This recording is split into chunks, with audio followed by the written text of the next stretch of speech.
ప్రభుత్వ యూనివర్సిటీల్లో పనిచేసే ప్రొఫెసర్ల పదవీ విరమణ వయస్సును పెంచింది రాష్ట్ర ప్రభుత్వం. 60 ఏళ్ల నుంచి 65 సంవత్సరాలకు పెంచింది. అంబేద్కర్ యూనివర్సిటీలో జనవరి 26 వేడుకల్లో పాల్గొన్న సీఎం ప్రొఫెసర్ల రిటైర్మెంట్ ఏజ్ పెంచుతామని హామీ ఇచ్చారు. అందుకు అనుగుణంగా నిర్ణయం తీసుకున్నారు సీఎం రేవంత్ రెడ్డి. దీంతో హర్షం వ్యక్తం చేస్తున్నారు యూనివర్సిటీల ప్రొఫెసర్లు.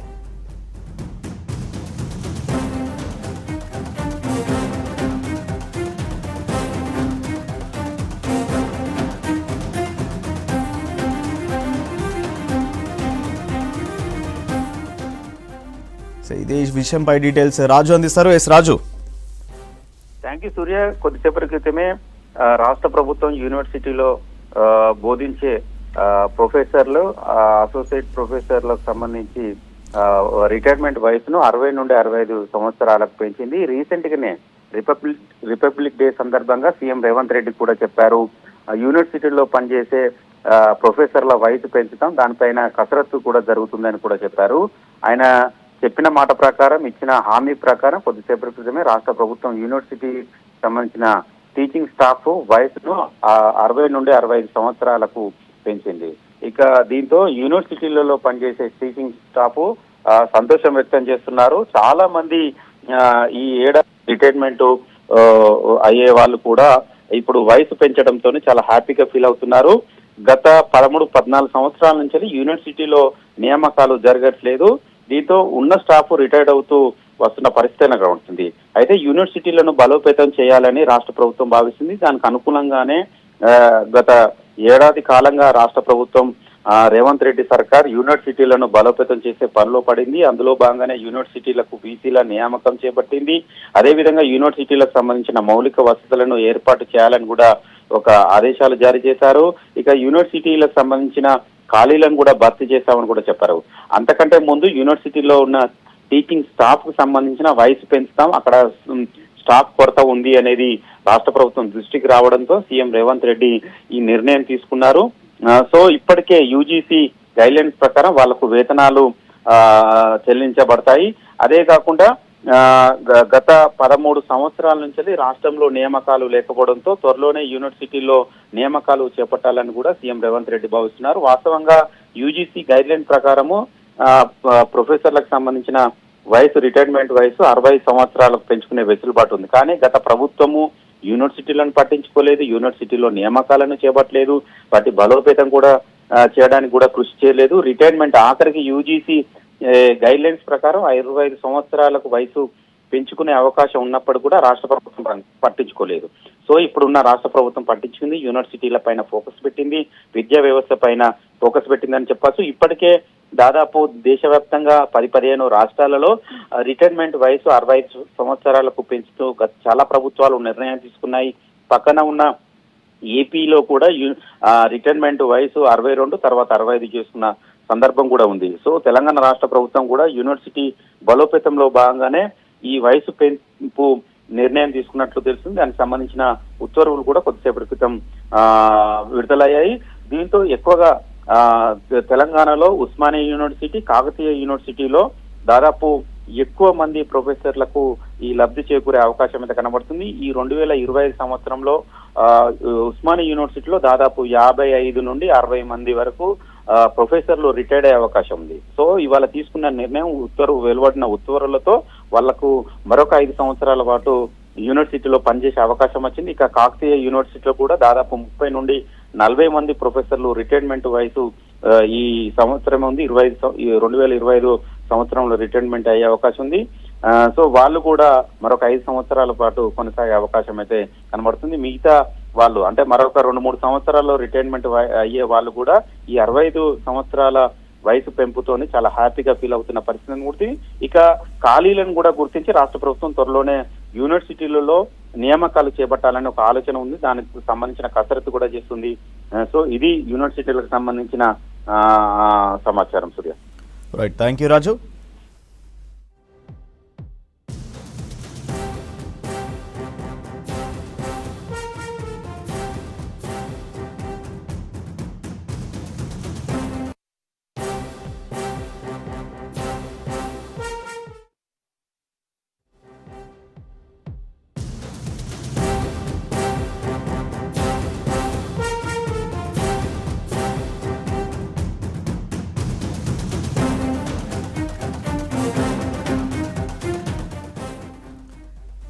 లక్ష్మీ శ్రీనివాస కన్స్ట్రక్షన్ నిర్వాహకురాలు విజయలక్ష్మికి మేడ్చల్ కోర్టు 14 రోజుల రిమాండ్ విధించింది. కోర్టు ఆదేశాలతో చంచల్గూడ జైలుకు తరలించారు పోలీసులు. కుత్బుల్లాపూర్ మల్లంపేటలో అక్రమంగా లేఅవుట్ చేసి విల్లాలు నిర్మించారని విజయలక్ష్మిపై ఆరోపణలున్నాయి. ఆ విల్లాలను హైడ్రా అధికారులు కూల్చివేశారు. దీంతో కూల్చిన విల్లాలకు నష్టపరిహారం ఇప్పించాలని పోలీస్ స్టేషన్లో ఫిర్యాదు చేశారు బాధితులు. అప్పటి నుంచి పోలీసుల నుంచి తప్పించుకొని తిరుగుతోంది విజయలక్ష్మి. ఉదయం విదేశాలకు పారిపోదామనుకున్న విజయలక్ష్మిని శంషాబాద్ ఎయిర్పోర్ట్లో అదుపులోకి తీసుకున్నారు పోలీసులు. మేడ్చల్ ప్రభుత్వ హాస్పిటల్లో వైద్య పరీక్షలు చేయించి కోర్టులో హాజరుపరిచారు పోలీసులు.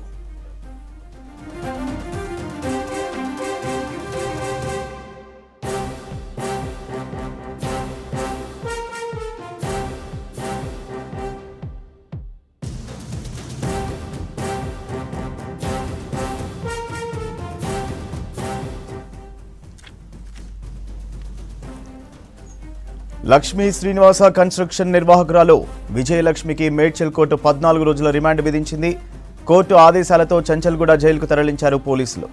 కుత్బుల్లాపూర్ మల్లంపేటలో అక్రమంగా లేఅవుట్ చేసి విల్లాలు నిర్మించారని విజయలక్ష్మిపై ఆరోపణలున్నాయి. ఆ విల్లాలను హైడ్రా అధికారులు కూల్చివేశారు. దీంతో కూల్చిన విల్లాలకు నష్టపరిహారం ఇప్పించాలని పోలీస్ స్టేషన్లో ఫిర్యాదు చేశారు బాధితులు. అప్పటి నుంచి పోలీసుల నుంచి తప్పించుకొని తిరుగుతోంది విజయలక్ష్మి. ఉదయం విదేశాలకు పారిపోదామనుకున్న విజయలక్ష్మిని శంషాబాద్ ఎయిర్పోర్ట్లో అదుపులోకి తీసుకున్నారు పోలీసులు. మేడ్చల్ ప్రభుత్వ హాస్పిటల్లో వైద్య పరీక్షలు చేయించి కోర్టులో హాజరుపరిచారు పోలీసులు.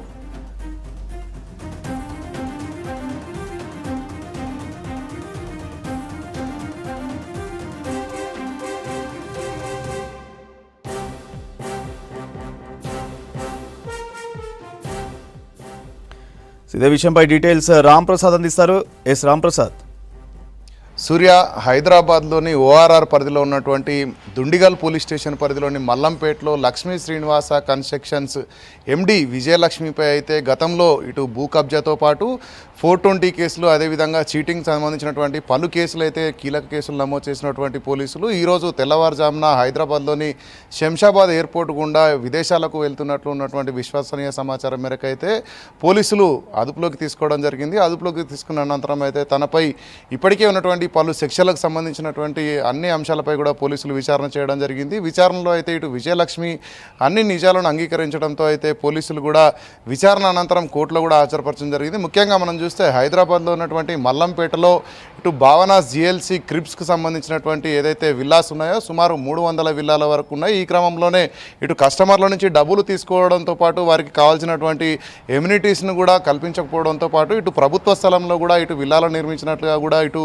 ప్రభుత్వానికి సంబంధించిన కేసులు, అదేవిధంగా బ్యాంకుల నుంచి కూడా రుణాలు తీసుకొని రుణాలు చెల్లించడంలో కూడా కొంత జాప్యం చేసినటువంటి వివిధ రకాలైనటువంటి కేసులకు సంబంధించి అయితే పూర్తి స్థాయిలో అధికారులు అయితే ఈరోజు విచారణ చేయడం జరిగింది. విచారణ చేసిన అనంతరం హైదరాబాద్ శివార్లో ఉన్నటువంటి మేడ్చల్ జిల్లా ఆసుపత్రిలో ప్రత్యేక వైద్య పరీక్షలు నిర్వహించిన అనంతరం అయితే మేడ్చల్ కోర్టులో హాజరుపరచడం జరిగింది. పూర్తి స్థాయిలో ఈ కేసులన్నిటిపైన కూడా తొలుత ఇటు జస్టిస్ అక్కడ అన్ని విషయాలపై ఆరా తీసిన అనంతరం అయితే 14 రోజుల రిమాండ్ అయితే విధించడం జరిగింది. దీనికి సంబంధించి అనంతరం అయితే ఇటు దుండిగల్ పోలీసులు చెర్లపల్లి జైల్లో కూడా ఇటు విజయలక్ష్మి తరలించడం జరిగింది. ముఖ్యంగా మనం చూస్తే ఈ కేసుకు సంబంధించి ఇటు విజయలక్ష్మి బాధితులు ఇప్పటికే దుండిగల్ పోలీస్ స్టేషన్లో చాలామంది కూడా ఫిర్యాదులు చేయడం జరిగింది. అంతేకాకుండా మనం చూడవచ్చు గతంలో ఏదైతే ప్రభుత్వ ఆస్తి దాంట్లో నిర్మించినటువంటి విల్లాలను హైదరాబాద్లో హైడ్రా కూడా కూల్చివేతలు నిర్వహించడం జరిగింది. కూల్చివేతల అనంతరం ఎవరైతే ముందు అగ్రిమెంట్ చేసుకున్న వాళ్ళు ఉన్నారో వారికి నష్టపరిహారం చెల్లించడంలోనూ కూడా ఇటు కస్టమర్లకు అందుబాటులో లేకపోగా తనపై ఉన్నటువంటి కేసులకు సంబంధించి విచారణకు కూడా హాజరు కాకపోగా ఇటు పోలీసులకు అందుబాటులో లేకుండా తప్పించుకు తిరుగుతున్నటువంటి విజయలక్ష్మిని అయితే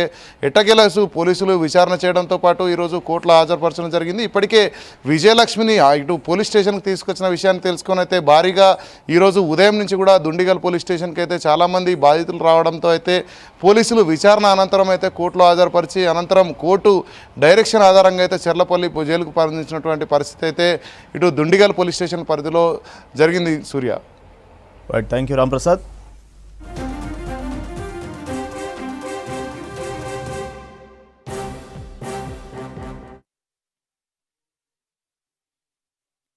గుర్రం విజయలక్ష్మి అని జిఎల్సి భావన క్రిప్స్ మల్లంపేటలో కన్స్ట్రక్షన్ చేసింది. తను 300 చిల్లర విల్లాస్ అవి. సో ఆమె ఆల్రెడీ మమ్మల్ని ఫైనాన్షియల్లీ, ఎకనామికల్లీ ఎవ్రీథింగ్ మోసపోయింది. రీసెంట్గా హైడ్రా కూడా వచ్చింది. హైడ్రా వల్ల చాలా మంది 17-18 ఇల్లులు కోల్పోయిన వాళ్ళు ఉన్నారు. ఒక్కొక్కళ్ళకైతే ఈ రోజు హైడ్రా కూలగొడుతుందంటే 1 వీక్ ముందు కూడా రిజిస్ట్రేషన్ చేసిందండి. వాళ్ళ పైసలన్నీ తీసుకుంది. ఇప్పటికీ అంటే ఆమె మొన్న ప్రెస్ రిలీజ్ ఒకటి చేసిందండి. ఏంటి అంటే మేము కంప్లీట్ హ్యాండ్ ఓవర్ ఇచ్చేసినాము, everybody is living happy life there అని. దయచేసి మీకు అందరికి ఓపిక ఉంటే మీరు కూడా రావచ్చు. ఆమె క్లబ్ హౌస్ కట్టిందా, ఎమ్యూనిటీస్ ఇచ్చిందా, కాంపౌండ్ వాల్ కట్టిందా, రోడ్ వేసిందా, లేకపోతే ఎలివేషన్స్ కట్టిందా, ఎంట్రన్స్ గేట్ కట్టిందా, సెక్యూరిటీ కట్టిందా, డ్రైనేజ్ సిస్టమ్ ఇచ్చిందా, డ్రైనేజ్ ఏ చెరువులో కలుస్తుంది, తాగడానికి నీళ్ళు ఎక్కడి నుంచి వస్తున్నాయి, లిటరల్లీ యూ కెన్ సీ. ఇది టోటల్లీ అంటే ఫిగర్ వైజ్ గా చెప్పుకోవాలంటే it's more than a bigger scam than stamp duty scam. More than 300 crores scam అండి ఇది. 2019లో మొత్తం డబ్బులు కట్టేసాం. ఇంతవరకు మాకు హ్యాండ్ ఓవర్ చేయలేదు. మమ్మల్ని ఇబ్బంది పెడుతుంది, రోజు ఒక రాగా చుక్కలు చూపిస్తుంది. ఎన్ని రోజులు ఇట్లా కష్టపడాలి? హైడ్రా కోసం మేము పొడగొట్టుకోవడానికే ఇన్ని డబ్బులు కట్టి ఆమెకి ఇది చేసామా? ఉన్నదంతా పోయింది, హైదరాబాద్నే పోయింది. అంతా కావాలి, ఏం కావాలి? ఇల్లు కట్టి ఇవ్వాలి. అప్పుడేం తెలుసు? 19లో ఎవరు చెప్పారు? మాకేం తెలుసు? ఏ నోటీసులు లేవు, మాకు అసలు తెలియదు. మేము టీవీలో చూసేదాకా మాకేం తెలియదు. అన్ని ఇట్లా ఇంత మోసం చేస్తుందని మాకెవరు తెలియదు కదా. ఇంత పెద్ద ఇళ్ళల్లో ఎన్నో ఇళ్ళల్లో ఎక్కడో ఉన్నారు, ఎక్కడెక్కడో కడుతున్నారు అందరూ. కట్టినప్పుడు మేము కూడా అట్లాగే కట్టాము అందరితో పాటు. ఎన్నిసార్లు ఫోన్ చేసినా కలవదు, మాట్లాడదు, ఏమీ చెప్పదు, సమాధానం ఇవ్వదు. మా డిమాండ్స్ ఏంటి? మాకు ఇల్లు కావాలి. మేము అన్ని డబ్బులు ఓడగొట్టుకొని ఇంకా డిమాండ్ ఏముంటుంది? ఉన్నది అసలు పైసలు మొత్తం మా దగ్గర ఉన్నది అది మొత్తం మేము అల్లనే పెట్టేసినాం. జీహెచ్ఎంసీ కౌన్సిల్ మీటింగ్ రసాభాసగా జరిగింది. బీఆర్ఎస్ సభ్యుల ఆందోళన మధ్య 2025-26 ఆర్థిక సంవత్సరానికి సంబంధించిన 8,440 కోట్ల రూపాయల బడ్జెట్కు సభ ఆమోదం తెలిపింది. మేయర్ పోడియం చుట్టుముట్టిన బీఆర్ఎస్ సభ్యులను పలుసార్లు హెచ్చరించిన మేయర్ సభ నుంచి సస్పెండ్ చేసింది. బల్దియా ముందు బైఠాయించిన బీఆర్ఎస్ సభ్యులను అదుపులోకి తీసుకుని రాంగోపాల్పేట్ పిఎస్కు తరలించారు. ఇకటు బడ్జెట్ కేటాయింపులను నిరసిస్తూ బీజేపీ కార్పొరేటర్లు భిక్షాటన చేస్తూ సభకు హాజరయ్యారు. ఎంఐఎం మాత్రం ఎలాంటి హడావిడి లేకుండా ప్రశ్నోత్తరాలకే పరిమితమైంది.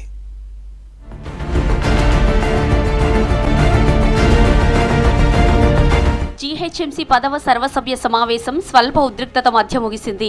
2025-26 ఆర్థిక సంవత్సరానికి ప్రతిపాదించిన 8,440 కోట్ల బడ్జెట్ ఆమోదం కోసం ఏర్పాటు చేసిన ఈ సభలో ఎలాంటి చర్చ లేకుండానే ఆమోదం తెలిపారు. ఉదయం 10:30కు ప్రారంభమైన సభలో మాజీ ప్రధాని మన్మోహన్ సింగ్, రతన్ టాటాలకు నివాళులర్పించిన అనంతరం మేయర్ బడ్జెట్ను సభలో ప్రవేశపెట్టారు. బడ్జెట్పై చర్చించకుండా తమ ప్రశ్నలపై చర్చ జరపాలని బీఆర్ఎస్ కార్పొరేటర్లు పట్టుపట్టారు. మేయర్ పోడియాన్ని చుట్టుముట్టే ప్రయత్నం చేయగా కాంగ్రెస్ కార్పొరేటర్లు అడ్డుపడ్డారు. దీంతో సభను మేయర్ 5 నిమిషాలు వాయిదా వేసింది. ఆ తర్వాత మొదలైన సభలో మరోసారి గందరగోళం నెలకొనడంతో 4 కార్పొరేటర్లను మార్షల్స్ బయటకు పంపించారు. తమ కార్పొరేటర్లను బలవంతంగా బయటకు పంపించడం పట్ల బీఆర్ఎస్ కార్పొరేటర్లు అభ్యంతరం వ్యక్తం చేశారు. దీంతో మరోసారి సభను వాయిదా వేసిన మేయర్ బీఆర్ఎస్ కార్పొరేటర్లకు నచ్చజెప్పే ప్రయత్నం చేశారు. అయినప్పటికీ బీఆర్ఎస్ కార్పొరేటర్లు ఆందోళన విరమించకపోవడంతో మొత్తం బీఆర్ఎస్ కార్పొరేటర్లను ఎక్స్ అఫీషియో సభ్యులను సస్పెండ్ చేశారు మేయర్. మార్షల్స్ వారందరినీ బలవంతంగా బయటకు తీసుకెళ్లడంతో పోలీసులు అదుపులోకి తీసుకుని రాంగోపాల్పేట పోలీస్ స్టేషన్ కు తరలించారు. మా మహిళా కార్పొరేటర్ల పైన కాంగ్రెస్ కార్పొరేటర్లు దాడి చేయడం జరిగింది. ఆ దాడి ఎందుకు చేసిండ్రు, ఈ విధంగా చర్యలు తప్పు అని మేయర్ గారిని ప్రశ్నిస్తే మొత్తం మా కార్పొరేటర్లని ఇవాళ మార్షల్స్ ద్వారా బయటికి గెంటేయడం జరిగింది. ఎందుకంటే మా సుమారు 44 మంది కార్పొరేటర్లని ఈ విధంగా గెంటేయడం వలన వాళ్ళ యొక్క డివిజన్లలో ఏ రకమైన సమస్యలు ఉన్నాయి అనేది కూడా మీరు ఆలోచించకుండా ఇవాళ నిర్ణయాలు తీసుకోవడం సరైనది కాదు అని చెప్పేసి నేను తెలియజేస్తాను. బీఆర్ఎస్ ఎమ్మెల్యేల సస్పెండ్ తర్వాత తిరిగి సభను ప్రారంభించిన మేయర్ ప్రశ్నోత్తరాలపై చర్చకు అనుమతిచ్చారు. గ్రేటర్లో స్ట్రీట్ లైట్స్, స్పోర్ట్స్ గ్రౌండ్స్, నాలాల అభివృద్ధి, డ్రైనేజ్, పారిశుద్ధ్య కార్మికుల కొరతపై బీజేపీ, కాంగ్రెస్, ఎంఐఎం ప్రశ్నలు అడిగారు. స్పందించిన జీహెచ్ఎంసీ కమిషనర్ నెల రోజుల్లో సభ్యులు అడిగిన పనులన్నీ పూర్తి చేస్తామని హామీ ఇచ్చారు. ఈ క్రమంలో బీజేపీ కార్పొరేటర్లు బోరబండ కార్పొరేటర్ బాబా ఫసీయుద్దీన్ వేసుకొచ్చిన టీషర్ట్పై అభ్యంతరం వ్యక్తం చేశారు. బడ్జెట్ కేటాయింపులను నిరసిస్తూ భిక్షాటన చేసిన తమను అడ్డుకున్నారని, టీషర్ట్స్ వేసుకొచ్చిన బాబాను ఎందుకు లోపలికి అనుమతించారని నిలదీశారు. దీంతో కొద్దిసేపు బీజేపీ, కాంగ్రెస్ కార్పొరేటర్ల మధ్య వాగ్వాదం జరగడంతో మేయర్ సభను మరోసారి వాయిదా వేశారు. కౌన్సిల్ సమావేశంలో బీఆర్ఎస్ వ్యవహరించిన తీరుపై కాంగ్రెస్ కార్పొరేటర్లు అసహనం వ్యక్తం చేశారు. కావాలని బీఆర్ఎస్ కార్పొరేటర్లు మేయర్పై దాడి చేయడానికి ప్రయత్నించారని ఆరోపించారు. ప్రజా సమస్యలపై చర్చించే సమయం బీఆర్ఎస్కు లేదన్న కాంగ్రెస్ ఫ్లోర్ లీడర్ దర్పల్లి రాజశేఖర్ రెడ్డి కాంగ్రెస్ ప్రభుత్వం వచ్చాక జీహెచ్ఎంసీకి కావాల్సినన్ని నిధులు మంజూరు చేసిందన్నారు. ప్రతిసారి కొట్లాటనే జరిగితే ఈ కౌన్సిల్కి ఇజ్జత్ ఉండదు. ఈ కౌన్సిల్ని ఒక మంచి రూపంగా తీసుకురావాల్సిన బాధ్యత సభ్యులందరిపైన ఉన్నది.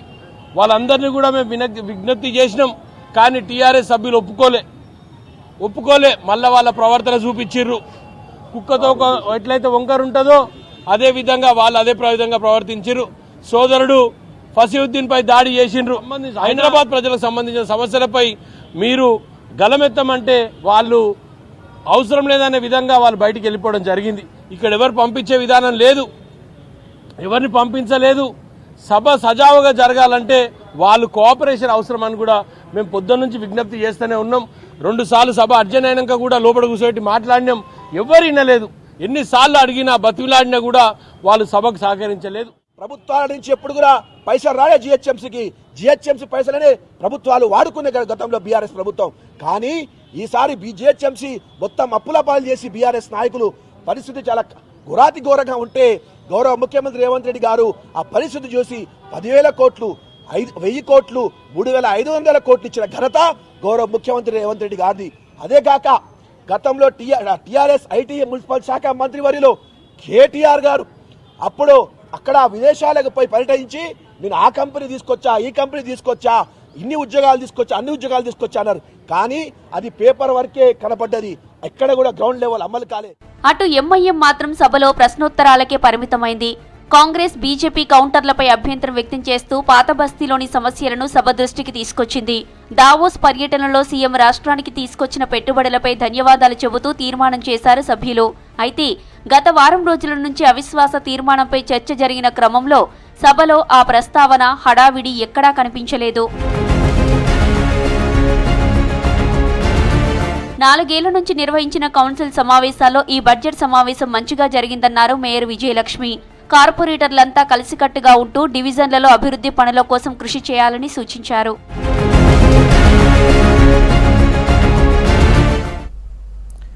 ఫ్రీడమ్ సంస్థ ప్రజల ఆరోగ్యం పట్ల శ్రద్ధ తీసుకోవడం అభినందనీయమన్నారు ప్రముఖ నటుడు రచయిత తనికెళ్ల భరణి. బంజారా హిల్స్ లో నిర్వహించిన బంపర్ డ్రాలో ఎంపికైన విజేతలకు బంగారు నాణాలను Gemini edibles sales and marketing senior vice president Chandrasekhar రెడ్డితో కలిసి అందజేశారు. ప్రత్యేక ప్రాసెసింగ్ విధానంతో నాణ్యమైన వంట నూనెలను ఫ్రీడమ్ సంస్థ అందిస్తుందని చెప్పారు. గతేడాది వినియోగదారులకు ఇచ్చిన హామీ మేరకు గో ఫర్ ఫ్రీడమ్ గోల్డ్ ఆఫర్ను నిర్వహించి విజేతలకు బహుమతులు అందజేసి నమ్మకాన్ని నిలబెట్టుకుందన్నారు చంద్రశేఖర్. 10 గ్రాముల బంగారం తర్వాత ఛానల్స్ కోసం ఇంకొక క్షణం.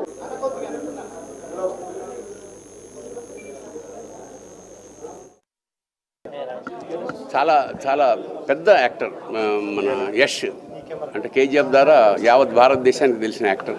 అతని కాంబినేషన్లో ఈ యాడ్ చేయడం జరిగింది. యాడ్ అన్ని భాషల్లో అంటే తెలుగు, హిందీ, ఒరియా, తమిళ్, మలయాళం అన్ని భాషల్లోనూ వేసాం. అన్ని ప్రముఖ పత్రికల్లోనూ ఫ్రంట్ పేజీలో దీని తాలూకా యాడ్స్ వచ్చాయి. చాలా విస్తృతమైన ప్రచారం చేశారు. ఇది మామూలుగా జనరల్గా యాడ్ చేసేసిన తర్వాత మా పని అయిపోతుంది. బట్ ఇక్కడ ప్రత్యేకత ఏమిటంటే జడ్జిగా నేను చేసిన యాడ్ అది ఎంతవరకు జెన్యూన్ అన్న ఉద్దేశంతో వీళ్ళు ఇంకొక యాడ్ తయారు చేశారు. అదేమిటంటే visiting the factory where actually Freedom oil ఎక్కడ తయారవుతుందో ఆ ఫ్యాక్టరీ కాకినాడ వెళ్ళడం జరిగింది. చాలా ఎన్ని ఎకరాలు సార్ అది? 25 ఎకరాల్లో పెద్ద ఫ్యాక్టరీ, వర్కర్స్ కూడా ఉన్నారు. కానీ ఆయిల్ తయారయ్యడం దగ్గర నుంచి ఆ ప్రాసెస్ మొత్తం ఆఖరికి బాటిల్లో వేసి మనకు అందించే వరకు అంతా ఆటోమేషన్, ఏది ఎక్కడ చేయదగలకుండా చాలా పర్ఫెక్ట్. అంటే ఆ ప్యూర్, నేను ఆశ్చర్యపోయామాట అంత క్లీన్లీనెస్. అలాంటి అంటే ఇంత ఒక బిజినెస్ చేసుకునే వాళ్ళకి ప్రజల ఆరోగ్యం పట్ల ఇంత శ్రద్ధ ఉంటుందా అనేది అది చూసిన తర్వాత నేను రియల్లీ వాళ్ళు ఇచ్చినప్పుడు నేను ఫ్రీడమ్ ఆయిల్ యూజ్ చేశాను. అయితే ఈలోగా మా అమ్మాయి పట్టుకుపోయిందని మా ఆవిడ కొంది, ఆ కొన్నది కూడా ఫ్రీడమ్ ఆయిలే. ఇక్కడ బ్రెండ్ గారు ఆయన చేసిన జడ్జి రోల్ గురించి, తర్వాత మన ఫ్యాక్టరీ జడ్జి చేశారు కాబట్టి జడ్జిలో అతను ఒక జడ్జిమెంట్ ఇచ్చాడు కాబట్టి జడ్జిమెంట్ ఇచ్చే ముందు మీరు ఫ్యాక్టరీ చూస్తే ఆ కాన్ఫిడెన్స్ వేరే ఉంటుంది, ఆ నమ్మకం వేరే ఉంటున్న ఉద్దేశంతో మేము వేయడం జరిగింది. ఆఫ్ కోర్స్ వచ్చారు, చూశారు. చాలా మాకు గర్వం. ఆఫ్ కోర్స్ ఇంటర్నేషనల్ అంతర్జాతీయ స్థాయిలోనే ఫ్యాక్టరీ ఉంటుంది. ఎందుకంటే ఎడిబుల్ ఆయిల్ తయారీ అనేది మనం తినే ఆయిల్ కాబట్టి మనం తయారు చేసే ఫ్యాక్టరీ టెక్నాలజీ అధునాతనంగా ఉంటే అది ప్రజల ఆరోగ్యానికి అందజేయడానికి చాలా బాగుంటుంది. అదొకటి. ఈరోజు మనం మన స్కీమ్ అంటే మనం ఫ్రీడమ్ ఆయిల్ అనేది వినూత్నమైన కన్జ్యూమర్ స్కీమ్స్ ఎన్నో చేసా ఉంది.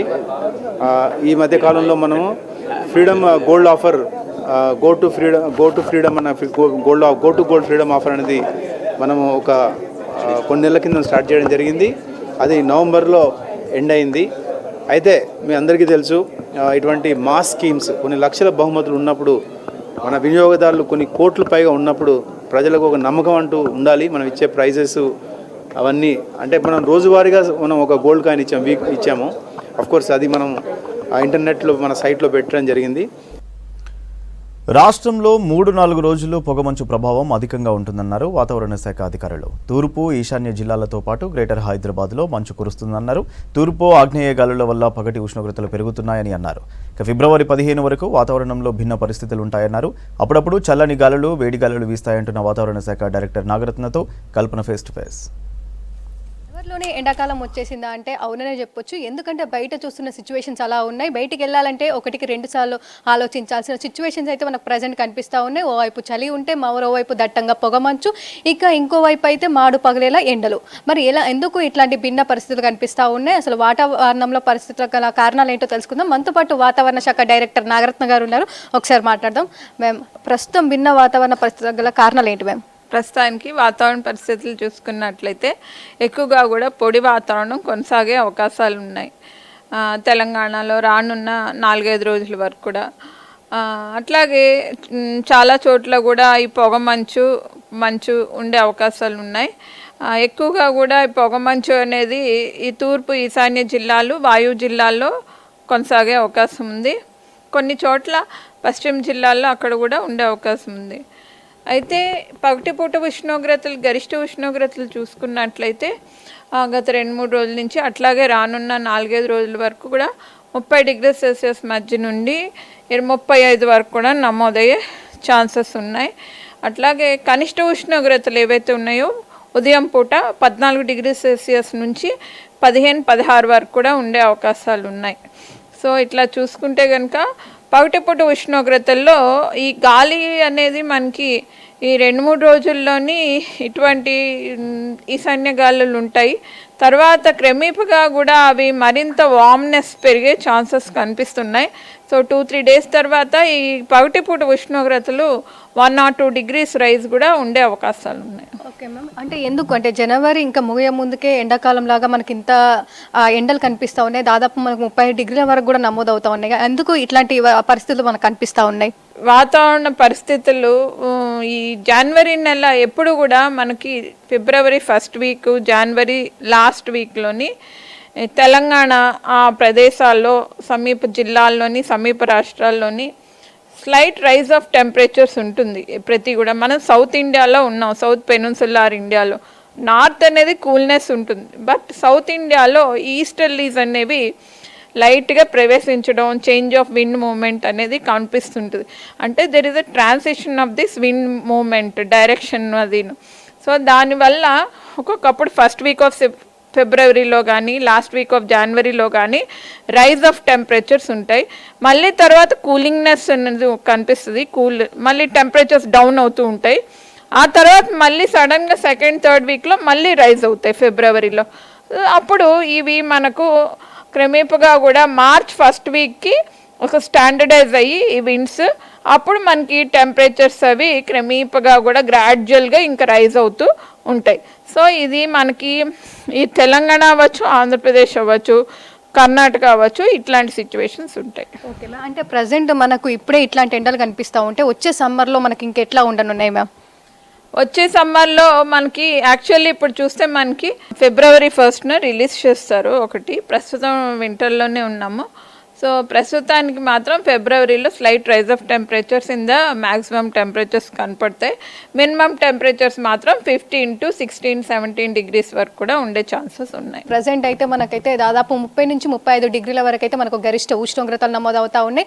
దాదాపు ఎండ తీవ్రతనైతే కూడా మనకు కొనసాగుతూ ఉంది. ఓవైపు ఉదయ పూటల్లో కాస్త చలి వాతావరణం ఉంటుంది, మరోవైపు దట్టంగా మనకు పొగమంచు కూడా కనిపిస్తూ ఉంది అక్కడక్కడ, దాంతోపాటు ఎండ వాతావరణం. సో ఇట్లాంటి వాతావరణమే మనకు ఫిబ్రవరి 15 వరకు కూడా వాతావరణం కనిపించే అవకాశం ఉందని చెప్తా ఉన్నారు. ఆ తర్వాత కూడా కాస్త మనకు చలి తీవ్రత పెరిగే అవకాశం ఉందని చెప్తున్న సిచ్యువేషన్స్ కనిపిస్తూ ఉన్నాయి. ఇవి వెదర్కి సంబంధించిన అప్డేట్స్. కెమెరా పర్సన్ శ్యామ్తో కల్పన, V6 న్యూస్, హైదరాబాద్.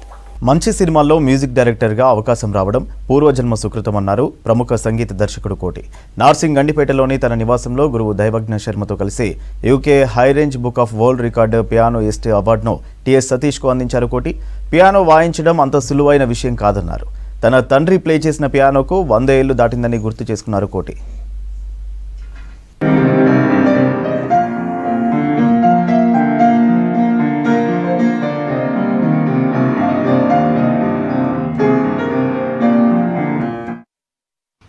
ఇటువంటి పాటలు చేసే అవకాశం నాకు కలగటం, ఒక సంగీత కళాకారుడుగా మ్యాక్సిమం ఎంతంత చేయాలో నా వంతు ఇంకా చేస్తూనే ఉన్నా. అదొక సేవ లాంటిది. సంగీతం అనే సరస్వతి, ఇది అందరికీ కటాక్షించదు, ఏదో కటాక్షించినామే. ఆ కటాక్షంతో ఇప్పటికీ ప్రతి పాటని ఎంతో చిత్తశుద్ధితో దీంతో నేను కంపోజ్ చేసిన పాటలు ఇప్పటికీ ఆదరిస్తూ సంగీత ప్రియులందరికీ నా హృదయపూర్వక ధన్యవాదాలు. But that is theoretical. ఫండమెంటల్గా లెఫ్ట్ అండ్ రైట్ పక్కాగా ప్రాక్టీస్ చేసి నొటేషన్స్ ఉంటాయి వాటి. మన మనోధర్మంతో వాంచడం పియానో. ఆ స్కోర్ చూసుకుంటూ స్కోర్ రీడ్ చేస్తూ వాయిస్తేనే పియానోలో అందం. అంటే లేటెస్ట్ కంపోజర్స్ ప్రపంచంలో మహానుభావులు, అతి నిష్ణాతులు, అతి గొప్ప గొప్ప వాళ్ళు స్వరపరిచినటువంటి పీసెస్ ఈ రోజుకి పియానో అంటే ప్రపంచంలో వాయిస్తూనే ఉంటారు. అంత ప్రసిద్ధిగాంచిన ఎన్నో పీసెస్ ఉన్నాయి, వెస్టర్న్ క్లాసికల్ పీసెస్. ఇందులో ఓన్లీ క్లాసికల్ కాకుండా జాజ్ అని, బ్లూస్ అని ఎన్నో రకాలైన పియానోలో మంచి స్టైల్స్ ఎన్నో వచ్చాయి. సో ఇవన్నీ నేను సతీష్కి ఎందుకు చెప్తున్నానంటే వాడు వాయించిన విధానం బాగుంది. ఇంకా ఆయన బాగా ప్రాక్టీస్ చేసి ఇంకా జాజ్ ఇవన్నీ నేర్చుకొని ఇంకా థియరిటికల్గా కొద్దిగా వెళితే రియల్ సౌండ్ ఆఫ్ పియానో వస్తుంది.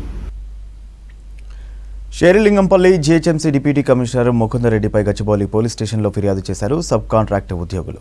కులగణనలో 350 మంది ఉద్యోగం ఈ డేటా సొల్యూషన్ తరపున పనిచేశామన్నారు. తమకు జీతాలు ఇవ్వకుండా ముకుందరెడ్డి నిధులు దారి మళ్లించారని ఆరోపించారు ఉద్యోగులు. 4 నెలలు పని చేయించుకుని అర్హులైతే తమకు డబ్బులు ఇవ్వకుండా వేరే వ్యక్తులకు 28 లక్షల రూపాయలు మంజూరు చేశారని ఆవేదన వ్యక్తం చేశారు సబ్ కాంట్రాక్ట్ ఉద్యోగులు.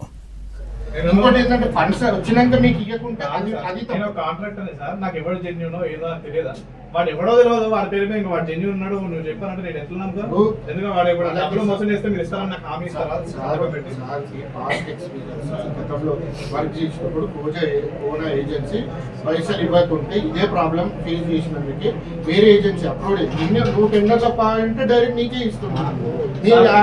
ఆ టెండర్లో నీ పేరు లేదు కాబట్టి ఎస్ఎస్ ఎంటర్ప్రైజెస్ అని చెప్పేసి బ్రదర్ ఒక జిహెచ్ఎంసీ సర్వే కోసం సోషియో ఎకనామిక్ సర్వే అని చెప్పేసి ఇంటింటికి తిరిగి కులగణన చేసి అరౌండ్ ఒక 300 మంది యువకులు దీంట్లో యాక్టివ్గా పార్టిసిపేట్ చేసి ఫామ్స్ అనేది డిజిటలైజేషన్ చేసి వీళ్ళకి ఎంప్లాయీస్ ఐడీస్ ఇచ్చేసి వీళ్ళని ఒక 3-4 మంత్స్ కోసం హైర్ చేసుకొని వీళ్ళకి డబ్బులు ఇస్తామని చెప్పేసి 300 మంది అన్ఎంప్లాయిడ్ యూత్తోని ఈరోజు స్థానిక డీసీ ముకుంద్ రెడ్డి గారు ఫ్రాడ్ చేయడం జరిగింది.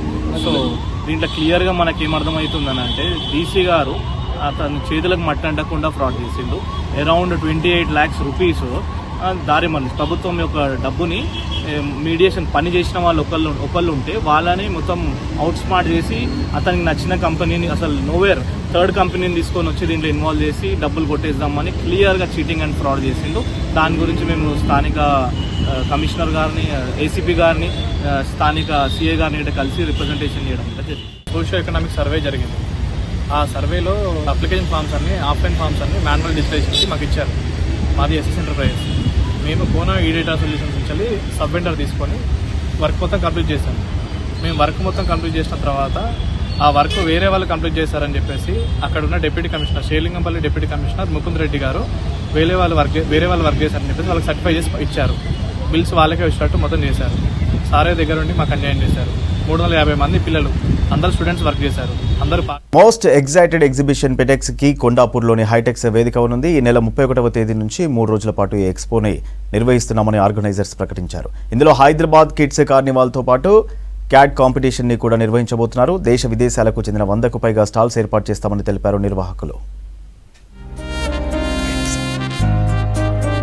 పెట్ లవర్స్ కోసం హైటెక్స్ లో పెటెక్స్ షోని నిర్వహిస్తున్నారు. ఈ నెల 31వ తేదీ నుంచి ఫిబ్రవరి 2వ తేదీ వరకు జరిగే ఈ ఎక్స్పోలో వివిధ రకాల breed dogs, imported cats, exotic birds కనువిందు చేయనున్నాయి. దీంతో పాటు రేస్ గుర్రాలు, మకావ్, లవ్ బర్డ్స్ ఆహుతుల్ని ఆకట్టుకోనున్నాయి. 3 రోజుల పాటు జరిగే ఈ ఎగ్జిబిషన్ లో 100కు పైగా స్టాల్స్ ఏర్పాటు చేసి డాగ్స్, పెట్స్ కు కావాల్సిన అన్ని రకాల ఫుడ్, గ్రూమింగ్, యాక్సెసరీస్ ను ప్రదర్శించబోతున్నారు. 7th edition of PetEx India and 17th edition of Hyderabad Kids Fair. Inauguration will be on 31st of January. 3 రోజుల event. 31st of January, 1st of February and 2nd of February 3 రోజుల event ఉంటుంది. PetEx India వచ్చేసి it is all about pet care industry. About 60 exhibitors వస్తున్నారు from 12 different states and we also have international participation this time. 5 countries నుంచి participation చేస్తున్నారండి ఈసారి Petex ఇండియాకు. As for as the products is concerned ఇవన్నీ కేటగిరీస్లో displays ఉంటాయి.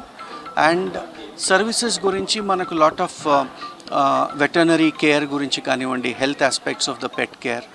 ఇందులో వివిధ రాష్ట్రాలకు చెందిన రేర్ పెట్స్ తో పాటు జపాన్, జర్మనీ వంటి దేశాల నుంచి డాగ్స్, క్యాట్స్ కూడా పాల్గొనబోతున్నాయి. క్యాట్స్ కి స్పెషల్ గా పోటీలు కూడా కండక్ట్ చేయనున్నారు. మొత్తం 200 రకాల క్యాట్స్ ఈ కాంపిటీషన్ లో తమ సత్తా ఏంటో నిరూపించుకోబోతున్నట్లు ఆర్గనైజర్స్ తెలిపారు. ఇందులో టార్టాయిస్, రకరకాల ఫిష్లు కూడా కనువిందు చేయనున్నాయి. I'm from Nasapala, Hyderabad, and I'm an international and national player for India. I want to give a big thank you to my parents because they played a big role in my sport, and horse riding should be taken up by every kid because it's very engaging and it's a great way to spend your time, and horses are also very nice in mental well-being. There's the Equestrian Premier League, then in March, and then there's the regionals, and then there's nationals in December.